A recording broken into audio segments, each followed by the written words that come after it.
අයිබෝන් කියලා කේටිතිලි YouTube channel එකට ඔයාලව ආදරෙන් පිළිගන්නවාද. ඉතින් ගොඩක් දවසකින් තමයි වීඩියෝ එකක් අරන් එන්නේ. කාර්යබහුලත්වය නිසා ඉතින් වීඩියෝ එකක් අරන් එන්න ඉතින් පොඩ්ඩක් අමාරුයි. වැඩ කරන නිසා ඉතින් නිවාඩු වෙලාවක් ලැබුණ වෙලාවට තමයි ඉතින් වීඩියෝ එකක් අරන් එන්නේ. ඉතින් ගොඩක් කට්ටිය ඉතින් වීඩියෝස් වලට කමෙන්ට් දාලා තියෙනවා. ඒකට සමහරක් අයට රිප්ලයි කරන්නත් ඉතින් චුට්ටක් බැරුව යනවා. කාර්යබහුලත්වය නිසා ඉතින් ඒකට ඉතින් හැමෝගෙම ඉතින් සමාව ඉල්ලනවා. ඉතින් පුළුවන් හැම වෙලේම හැමෝටම වගේ මම රිප්ලයි කරනවා. ඉතින් මේ ගොඩක් දෙනෙක් ඉතින් අහලා තිබුණා ප්‍රශ්න වගේක් ඒවටත් එක්ක උත්තර දෙන්නත් එක්ක තමයි මම අද මේ වීඩියෝ එක ගෙනාවේ. මේකේ මම අද කතා කරන්නේ ඒ කියන්නේ 2024 ඉතාලි වීසා කොල් ඒ ලෙජ් එකට දාපු අයගේ ඉල්ලුම් කරලා තියෙන ඉල්ලුම් කරපු අයට නොල්ලොස් ලැබුණු අයට නොල්ලොස් ලැබිලා VFS එකට බාර දුන්න අයට මොකද වෙන්නේ?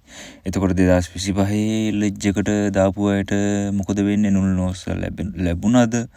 ලැබෙමින් තියෙනවද? ඒවට මොකද වෙන්නේ? රිසිට් ලැබුණාද? ඒ දේවල් සම්බන්ධව තමයි මම අද චුට්ටක් කතා කරන්න යන්නේ. ඉතින් ගොඩක් දෙනෙක් අහලා තිබුණා මේ 2024 නුල්ලොස් ලැබිච්ච අයට මොකද වෙන්නේ කියන එක. මොකද වෙන්නේ කියන්නේ මුලින්ම කියනවා ඉල්ලුම් කරපු අයට මොකද වෙන්නේ? ඉල්ලුම් කරපු අයට මොකද වෙන්නේ කියන්නේ 2024 ලෙජ් එකට ස්පොන්සර් ඩොමැස්ටික් වතු වීසා ඔය කැටගරිස් තුනට 2024 ඉල්ලුම් කරපු අයට එහෙම කියන්නේ නැවත රතු ලිස්ට් එකට ලංකාවේ වැටලා තියෙන්නේ. එයාලා නැවත දෙපාර චෙක් කර නුල්ලොස්සා නිකුත් කරනවා කියලා කියනවා. නුල්ලොස්සා නිකුත් කරනවා කියන්නේ මෙහෙමයි. ස්පොන්සර් ඉන්නවනේ. ඔයාලව ගන්න ස්පොන්සර් හරහානේ මේ හැමදේම කරන්නේ. ඒකට ස්පොන්සර්ට මේ කුස්තුරයකින් එයාලට මැසේජ් එකක් නැවත යවනවලු. යවල ඉවර වෙලා එයාලගෙන් අහනවලු මේ ඔබගේ සේවාදායකයව මේ ගෙන්න ගන්න මේ ඔයාලා කැමතිද කියලා එයාලගේ මැසේජ් එකක් දාලා ඊමේල් එක හරහා හෝ එයාලගේ ස්පීඩ් එක හරහා අහනවලු. එයාලා ඒකට උත්තරයක් දුන්නොත් තමයි එතනින් එහාට ආයි නැවත එයාලා චෙක් කරලා නුල්ලොස් එක නිකුත් කරනවා කියලා කියන්නේ. ඉතින් ඒ හින්දා ඉතින් ඔයාලා 2024කට ඉල්ලුම් කරලා තියෙනවා නම් ඔයාලගේ ස්පොන්සර්ලව චුට්ටක් දැනුවත් කරන්න ඒජන්සි හරහා හෝ වෙන කෙනෙක්ගේ අඳුරන නෑදෑ කෙනෙක්ගේ මාර්ගෙන් හෝ එයාලා 2024 ලෙජ් එකට ඉල්ලුම් කෙරුවා නම් ඔයාලගේ ස්පොන්සර්ලව දැනුවත් කරන්න. මොකද එයාලට කුස්තුරයකින් ඔයාලා හරි විදිහට ව්‍යාජ ලෙස නෙමෙයි හරි විදිහට ඔයාලගේ ඩොකියුමන්ට් එක කුස්තුරයකට කියන්නේ ලෙජ් එකට දැම්මනම් ඔයාලට සමහර විට මේ වෙද්දී ඔයාලගේ ස්පොන්සර්ලට ඊමේල් එකකින් හෝ ස්පීඩ් එක කරා හෝ එයාලට යම්කිසි දැනුවත් කිරීමක් කරලා ඇති. ඔයා මෙහෙම කෙනෙක්ව ඉල්ලලා තියෙනවා. එයාව ගන්න ඔයා කැමතිද කියන එක වෙනම ඒගොල්ලන්ට මැසේජ් එකක් යනවා. එයාලගේ පිළිතුර මත තමයි ඔයාලගේ නුල්ලොස් එක ඉතාලියෙන් නිකුත් වෙන්නේ. ඉතින් ඒක තමයි පළවෙනි කාරණය. දෙවෙනි කාරණය තමයි නිකුත් කරපු නුල්ලොස්සා ඒ කියන්නේ නුල්ලොස්සා නිකුත් කරලා තියෙනවා. ඒවට මොකද වෙන්නේ? VFS ආයතනයේ බාරගන්නේ නැද්ද? බාරගත්තේ වට මොකද කරන්නේ? ඉතින් අපි එකින් එක හැම දෙයක් ගැනම 100%ක් මෙවුවා ෂුවර් නෑ. හරියටම කියන්න අමාරුයි. මොකද ඒගොල්ලන්ගේ තීරණ කාලෙන් කාලට දවසෙන් දවස පැයෙන් පැය වෙනස් වෙනවා. ඉතින් ඒ හින්දා දැන් යන තත්ත්වෙත් එක්ක එයාලා කියන්නේ නුල්ලොස් දැන් එයාලා VFS ආයතන ලංකාවේ VFS ආයතනය සෑහෙන කාලයක් දැන් වැඩ කරන්නේ නැතුව ෆැමිලියර් වීසා වලට අදාළ නැහැ. මේ ස්පොන්සර් කැටගරිස් වලට අදාළ නුල්ලොස් බාර ගන්න එක తాවකාලිකව නතර කරලා තිබුණා. ඒ නතර කරලා තිබිලා මාර්තු මාසේ එයාලා නැවත VFS ආයතන නිවේදන නිකුත් කරලා තිබ්බා. මාර්තු මාසේ ඉඳන් නැවත එයාලා ඒ නුල්ලොස් බාර ගන්න පටන් ගන්නවා කියලා. ඉතින් ඒකේ බාර ගන්න පටන් ගන්නවා කියලා මම කලින් වීඩියෝ වල මම ඒක ගැන විස්තර දාලා තියෙනවා. 2024 ඔක්තෝබර් 11න් පස්සේ ඉතාලියෙන් නුල්ලොස් නිකුත් කරපු අයගේ ඒ ඩොකියුමන්ට් විතරයි එයාලා බාර ගන්න. ඒ කියන්නේ 2024 ඔක්තෝබර් 11 ඉතාලියේ ප්‍රෙෆෙක්තුර ආයතනයෙන් නුල්ලොස් එකක් නිකුත් කරලා තියෙනවා නම් ඒ නුල්ලොස් තමයි එයාලා වෙනම VFS ආයතන බාර ගන්නවා කියලා එයාලා කියලා තින්නේ. ඒක වෙනම අපොයින්ට්මන්ට් එකක් දාගන්න ඕන. කලින් අපොයින්ට්මන්ට් එකක් දාගෙන තමයි එයාලා දෙන දිනේට ඩොකියුමන්ට් ටික ලෑස්ති කරගෙන VFS ආයතනට ගිහිල්ලා බාර දෙන්න ඕන. ඉතින් එයාලා ඒකේ ආයෙ දැනුවත් කිරීමක් කරලා තිබුණා. දෙපාරක් ඉල්ලුම් කරලා තියෙනවා නම් එයාලා කියන්නේ මීට කලින් පාරවල ඒ කියන්නේ 2024 ඔක්තෝබර් 11ට පස්සේ නිකුත් කරලා තියෙන නුල්ලොස් වලට එයාලා කලිනුත් අපොයින්ට්මන්ට් එකක් නුල්ලොස් එකේ නම්බරෙටම අපොයින්ට්මන්ට් එකක් ඉල්ලුම් කරලා තියෙනවා නම් මේ පාර ඉල්ලුම් කරන්න එපා කියලා තියෙනවා. එහෙම ඉල්ලුම් කරපු අයටවත් අපොයින්ට්මන්ට් එකක් ගන්න බෑ. ඉතින් ඒකට මොකද්ද හේතුව කියන එක අපි තවම හරියටම දන්නේ නැහැ. මොකද්ද එයාලා කරන්නේ කියන එක. ඉතින් මේ වෙනකොට ගොඩක් දෙනෙක් ඉතින් අපොයින්ට්මන්ට් ගන්න චුට්ටක් අමාරුයි. VFS ආදන අපොයින්ට්මන්ට් ගන්න අමාරුයි. ඉතින් ඒක වෙනම ඒජන්සි හරහා 25000 30000 40000 වගේ අරගෙන වෙනම අපොයින්ට්මන්ට් අරන් දෙන දේ ඒවලුත් තියෙනවා. ඉතින් අපොයින්ට්මන්ට් අරන් දීලා ඊට පස්සේ ඩොකියුමන්ට් එක හදාගෙන වීසා ගාස්තු වෙනම 30 එතන වෙනම 34000ක් ගෙවලා ආඩුම ලක්ෂයක්වත් මේ දේවල් වලට සම්පූර්ණ ඩොකියුමන්ට් එක බාර දෙන්න, පාස්පෝර්ට් එක බාර දෙන්න VFS ආයතනට ඒ වගේ ලක්ෂයක් විතර වගේ මුදලක් යනවා. ඉතින් ওই ලක්ෂය ගියා කියලා ඔයාලට අනිවාර්යයෙන්ම හරියටම වීසා එක වදිනවමයි කියලා හරියටම කියන්නත් බෑ. මොකද ඔයාලා නුනොස් එක එතනට බාර දුන්නාම එයාලා නැවත චෙක් කරනවා. ඒ කියන්නේ එයාලා වෙනම ඉතාලිය හරහා සම්බන්ධ වෙලා නැවත එයාලා චෙක් කරනවා මේ නුනොස් එක හරි එකක්ද නැත්නම් ව්‍යාජ එකක්ද, ඔයාලව ගෙන්නන ස්පොන්සර් එක ඩීටේල්ස් හරිද, මේ දේවල් හැමදේම ආයින් නැවත චෙක් කරලා තමයි මේ දේවල් හරිනම් ඔයාලට වීසා එක ඉතාලියෙන් වීසා එක පාස්පෝර්ට් එකේ වදින්නේ. ඒකෙත් අර විදිහටම තමයි ඔයාලව ගන්න ස්පොන්සර්ව මැසේජ් එකකින් ඊමේල් එක හරහා හෝ එයාලව දැනුවත් කරනවා මෙහෙම කෙනෙක් ඔයාලා ඉල්ලුම් කරලා තියෙනව නේද, ඒ කෙනාව ගෙන්නන්න මෙහෙම කියලා කියන්නේ. එයාලගෙන් අහනවා, ඒ ස්පොන්සර්ගෙන් අහනවා මෙහෙම කෙනෙක් ඔයාලා දාලා තියෙනවද, ඔයාලා මෙහෙම කෙනෙක් ගෙන්නන්න යනවද කියලා. ඒකට එයාගේ පිළිතුරත් එක්ක තමයි එයාලා ඒ හැමදේම තීරණය කරන්න වීසා එක ගහනවද නැද්ද කියන එක. ඊළඟ කාරණේ තමයි ගොඩක් දෙනෙක් අහනවා VFS ආයතනට නුනොස් බාර දීලා තියෙනවා. ඒගොල්ලෝ මොකද කරන්න කියලා ගොඩක් දෙනෙක් මගෙන් අහලා තියෙනවා. ඒ දේවල් වලට නුනොස් බාර දීලා තියෙන අයට මොකද්ද කරන්න කියන එක අපි කවුරුත් හරියටම දන්නේ නැහැ. ඒකට VFS ආයතනෙන්වත් එහෙම කිසිම දෙයක් හරියට කියලා නැහැ. මෙන්න මේ දේ තමයි දැනට බාර දීලා VFS ආයතන ඇතුලේ තියෙන පාස්පෝර්ට් වලට මෙන්න මේ දේ තමයි කරන්න කියන එක එයාලා හරියටම කියලා නැහැ. ඒ වුණාට නොඑක් ආරංචි යනවා. සමහරක්ට 2024 කලින් බාර දීලා තිබුණාටත් සමහරක්ට වීසා වැදිලා තියෙනවා කියලා කියන එක. ඉතින් මට 100% හරියටම කියන්න බෑ. ලැබුණු ආරංචි අනුව තමයි මම මේ දේ කියන්නේ. ඒක එහෙම වෙලා තියෙන්නේ කලින් බාර දීලා මාස ගණන් අවුරුද්දක් හෝ පරණ දැන් VFS ආයතනයේ ඒ ඩොකියුමන්ට් ඔයාගේ ඩොකියුමන්ට් තියෙනවා නම් එයාලා චෙක් කරලා ඒ ව්‍යාජ නුනොස් නෙමෙයි නම් එයාලා ඔයාලගේ ස්පොන්සර්ට අර විදිහටම ඊමේල් එක හරහා හෝ ස්පීඩ් එක හරහා එයාලට මැසේජ් එකක් දානවලු. ඒ විදිහටම මැසේජ් එකක් දාලා අහනවලු මෙහෙම කෙනෙක් ඔයාලා ගෙන්නන්න දාලා තියෙනවා, එහෙම ගෙන්නන්න ඔයාලා ගන්න කැමතිද, ඔයාලා එයාගේ අවශ්‍යද ඔයාලට යාව කියලා ඒ විදිහටම මැසේජ් එකකින් අහනවලු. ඉතින් එයාලා ඒකට උත්තරයක් දුන්නොත් තමයි අර ඇතුලේ තියෙන පාස්පෝර්ට් වලට ඔයාලගේ වීසා එක වදින්නේ. ඉතින් මෙහි ඉන්න ස්පොන්සර් වලට ස්පොන්සර් කුස්තුරා ආයතනයට ඒකට උත්තරයක් දුන්නේ නැත්නම් ඔයාලගේ වීසා එක වදින්නේ නැහැ. ඒ ගැන මොකද්ද වෙන්නේ කියන එකවත් දන්නේ නැහැ. ඉතින් ඔයාලට මම හැම වෙලෙම කියන්නේ ඔයාලා නුනොස් බාර දීලා තියෙනවා නම් VFS ආයතනයට පාස්පෝර්ට් එක තේරුම් බාර දීලා තියෙනවා. ඔයාලා හැම වෙලෙම ඔයාලගේ ඒජන්සියක් මෙහි ඉතාලි ඒජන්සියක් හෝ ඔයාලා නෑදෑ කෙනෙක් හෝ ඔයාලා ගන්න ස්පොන්සර්ව හැම වෙලෙම දැනුවත් කරන්න එයාට චුට්ටක් අවධානයෙන් ඒ ගැන ඉන්න කියලා. මොකද එයාලට ඊමේල් එකට හෝ ඒ දාන කෙනෙකුට ඒජන්සියට හෝ මැසේජ් එකක් එයිද කියලා බලාපොරොත්තුෙන් හැම වෙලෙම අවධානයෙන් ඉන්න කියලා එයාලව චුට්ටක් දැනුවත් කරන්න. ඊළඟට ඊගාව කාරණේ තමයි කල්ලිකුත් නුනොස් වලට. ඒ කියන්නේ නුනොස් එකක් ඉතාලියේ ප්‍රෙෆෙක්චුරා ආයතනයෙන් නිකුත් කරපුවම මාස 6ක් විතරයි ඒක වළංගු වන්නේ.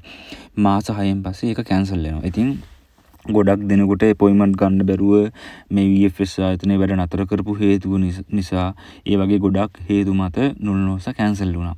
2024 දාලා 2024 ලෙජ් එකට දාලා ඉවරලා නුනොස් ඉතාලියනුත් නුනොස් ලැබිලා ඉවර වෙලා VFS ආයතනයේ අපොයින්ට්මන්ට් එකක් ගන්න බැරුව VFS ආයතනයේ తాවකාලිකව නතර තිබුණු කාලය තුල ඒගොල්ලන්ගේ නුනොස් කල්ලිකුත් වෙලා ඒ දේවල් වලට කරගන්න දෙයක් නැතුව ඉන්නවා. එයාලා මගෙන් අහලා තිබුණා ඒ දේවල් වලට මොකද වෙන්නේ, මොකද කරන්න කියන එක. ඉතින් ඒ දේවල් වලට මොකද වෙන්නේ, මොකද කරන්න කියන එක අපිටත් හරියටම හිතා ගන්න බෑ. අපිට කියන්නත් බෑ මොකක්ද වෙන්නේ කියන එක. VFS ආයතනයෙන්වත් කිසිම එම්බසි කිසිම තැනකින් දැනුවත් කිරීමක් කරලා නැහැ. කල්ලිකුත්තු නුනොස් වලට මොකද්ද කරන්නේ? එයාලට වෙනම සහනයක් දෙනවද?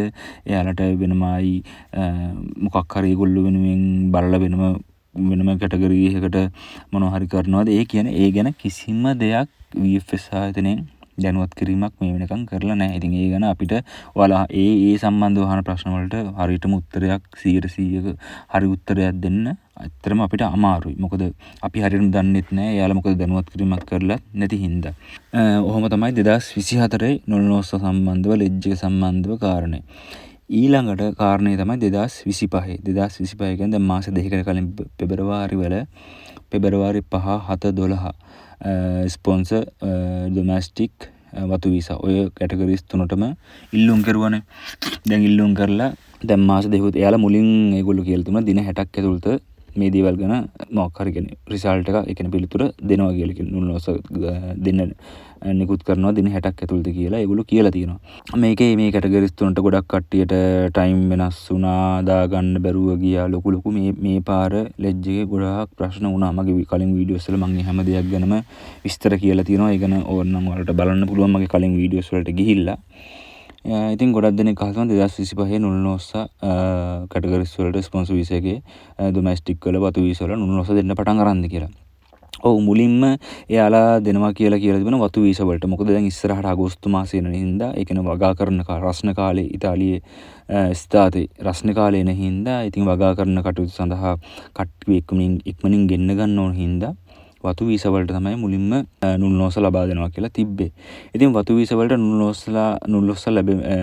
ඒ දවස්වලම දැන් සති දෙකකට තුනකට කලින් ඉඳන්ම නුල්නොස්ස ලැබෙන්න පටන් අරන් කියලා පොඩි ආරංචි යනවා. ඉතින් ලංකාවේ අයට ලැබුණද කියන එක දන්නේ නැහැ. වෙන රටවල අයට වතු වීසා වලට ලැබුණා කියලා කියනවා. ඉතින් ටයිම් එකත් එක්ක හැමදේම චෙක් කරලා බලලා තමයි කරන්නේ. ඉතින් මම අදත් පොඩි දෙයක් දැක්කා ස්පොන්සර් වලට. ඒ කියන්නේ පෙබරවාරි 5 ඉල්ලුම් කෙරුවේ ස්පොන්සර් වලට. ස්පොන්සර් වලටත් මේ වෙනකොට ඉතාලියේ එක් ප්‍රදේශවලින් නුල්නොස්ස නිකුත් කරන්න පටන් අරන් කියලා ඒ සුබ ආරංචිය මේ වෙද්දි තියෙනවා. ඉතින් ස්පොන්සර් වලට ඉල්ලුම් කරපු අයට ඒ කියන්නේ මුල් ලෙජ් එකට ඉල්ලුම් කරපු අයට ඉතින් මේ පාරෙන් පොඩි සුබ ආරංචියක් සතුටු වෙන ආරංචියක් වෙනවා. මොකද මේ වෙනකොට දැන් දවස් 60ක් ගිහිල්ලා ඉවරයි. ඉතින් මේ වෙද්දි යාලා ලෙජ් එකේ ඒ කියන්නේ පෙබරවාරි 5, පෙබරවාරි 7, පෙබරවාරි 12 ඔය කැටගරිස් තුනටම නුල්නොස්ස නිකුත් කරන්න පටන් අරන් කියලා දැනට ආරංචියක් යනවා. ප්‍රදේශ කීපයකට මේ විදිහේ නුල්නොස්ස ලැබිලා කියලාත් මේ වෙනකොට ආරංචිය යනවා. හැබැයි මේකේ කාරණාව වන්නේ ලංකාවේ අපි දන්න කිසිම කෙනෙකුට මේ වෙනකන් තාම නුල්නොස්ස ලැබිලා නැහැ. මේ 2025 කැටගරි එකට දන්න තරමින් අපේ ලංකාවේ කිසිම කෙනෙකුට නුල්නොස්ස ලැබිලා නැහැ. ලැබෙන්නේ පිට ජාතිකින්ට. පිට ජාතිකින්ට කියන්නේ වෙන රටවලින් ඉල්ලුම් කරපුවාට තමයි ලැබෙන්නේ. මොකද ඒකට හේතුව අර ප්‍රශ්නය තවමත් මේකේ කැරගෙනවයි. කියන්නේ මගේ කලින් වීඩියෝ එකේ මම දාලා තියෙනවා රතු ලිස්ට් එකේ තමයි ලංකාවයි පාකිස්තානයයි බංගලාදේශයේ ඉන්න රතු ලිස්ට් එකේ. රතු ලිස්ට් එක කියන්නේ අවදානම් ඒ පැත්තේ කියන හොරට ඉතාලියට කට්ටිය ගෙනලා ව්‍යාජ නුල්නොස්ස හදලා ඒ වගේ ලොකු කේස් කරපු නිසා රතු ලිස්ට් එකට දාලා තියෙන රටවල් තුනක්. ඒ රටවල් තුනට ලංකාවත් ඇතුළත් වෙනවනේ. ඉතින් ඒ හින්දා සමහර විට ඒ හේතුව මත ශ්‍රී ලංකා කියන රටේ පොඩ්ඩක් බ්‍රේක් කරලා පොඩ්ඩක් චෙක් කරන ප්‍රමාණය වැඩි වෙන හින්දාද දන්නේ මුලින් වෙන රටවල්වලට මේ නිකුත් කරන්න. මොකද නැත්තම් සාමාන්‍ය දැන් අද ලැබුණු ආරංචියත් එක්ක රටවල් දෙකකට හෝ තුනකට රටවල් දෙකක්ද තුනක් විතර වගේ දාලා තිබ්බා. ඉතාලියේ ප්‍රදේශ දෙක තුනකින්ම නුල්නොස්ස නිකුත් වෙලා. ඒ කියන්නේ ස්පොන්සර් වීසා වලට නුල්නොස්ස නිකුත් වෙලා. ඉතින් ලංකාව නම් තාම මේ සම්බන්ධව කිසිම කෙනෙකුට ලැබිලා නැහැ. ඒකට මං හිතන විදිහට මගේ අදහස මං කියන්නේ මට හිතන විදිහට ඒකට හේතුව රතු ලිස්ට් එකේ ඉන්න හින්දා. මොකද රතු ලිස්ට් එකේ ඉන්න හින්දා අපි ඒ කියන්නේ ලංකාව, බංගලාදේශ, පාකිස්තාන ඔය රටවල් තුන පැත්තකට දාලා ඉවර වෙලා ඒ රටවල් තුනේ ඩොකියුමන්ට් ටික පැත්තකට දාලා අනිත් රටවල් වල ඩොකියුමන්ට් එක චෙක් කරලා එයාලට නුල්නොස්ස ලබා දීලා සේරම දේවල් ඉවර කළාට පස්සේ අර රටවල් තුන ගැන දෙපාර තුන්පාර ඩොකියුමන්ට් එක චෙක් කරලා ඉවර වෙලා රතු ලිස්ට් එකේ තියෙන රටවල් තුන අවසානෙට නුල්නොස්ස ලබා දෙයි කියලා මතයක් තමයි මගේ තියෙන්නේ. මට හිතන විදිහට මම ඉතින් බලාපොරොත්තු වෙනවා ඉතින් හැමෝටම ඉක්මනින්ම වීසා නුල්නොස්ස ලැබෙන්න ඕන කියලා. නමුත් මම හිතන විදිහට අර රතු ලිස්ට් එකේ ඉන්න රටවල් තුන පැත්තකට දාලා අනිත් රටවල් වලට නුල්නොස්ස ලබා දීලා අවසානයේ අර රටවල් තුනේ ඩොකියුමන්ට් ටික අරගෙන දෙපාර තුන්පාර චෙක් කරලා ඉවරලා නුල්නොස්ස ලබා දෙයි කියලා තමයි මගේ මතේ තියෙන්නේ. ඉතින් මොකද්ද වෙන්නේ කියන එක ඉතින් අපිට හරියටම කියා ගන්න බෑ. අපි බලමු මොකද්ද වෙන්නේ කියලා. ඉදිරියේදී සමහර විට ලංකාවට නුල්නොස්ස ලැබෙන්නත් ඉඩ තියෙනවා. කොහොම වෙයිද කියන එක අපිට හරියට කියන්න බෑ. කොහොම හරි දැන් 2025 පෙබරවාරි මාසයේ කොළඹ නීතියට ඉල්ලුම් කරපුවාට මේ විදිහට නුල්නොස්ස නිකුත් වෙමින් පවතිනවා. ප්‍රදේශ කීපයකට මේ විදිහට නුල්නොස්ස ලැබිලා තියෙන ප්‍රදේශ කීපයකින් ඉල්ලුම් කරපු අයට. හැබැයි ලංකාවේ නෙමෙයි පිට ජාතිකින්ට තමයි මේ විදිහට නුල්නොස්ස ලැබිලා තියෙන්නේ. ඉතින් අපි බලමු මොකද්ද වෙන්නේ කියලා. ඉදිරියට වෙන හැම දෙයක් ගැනම මම ඔයාලත් එක්ක බෙදා ගන්නම්. මම අවසාන වශයෙන් කියන්නේ ඔයාලා හැමෝගම ඉතාලි සිහිනය හැමෝටම සැබෑ වෙන්න ඕන කියලා මම ප්‍රාර්ථනා කරනවා. ඉතින් නැවත ඉතාලි සම්බන්ධව අලුත් තොරතුරු අරගෙන මම ඔයාලට අලුත් වීඩියෝ එකකින් ආයේ ඔයාලට තොරතුරු අරගෙන එන්නම්. ඉතින් මගේ YouTube එක subscribe කරලා නැත්නම් subscribe කරලා යාළුවන්ට share කරන්න, like කරන්න. ඉතින් ආයෙත් අලුත් දවසකින් අලුත් වීඩියෝ එකකින් හම්බෙමු. මාත් එක්ක නැදී සිටියට ඔයාලට ගොඩක් ස්තුතියි.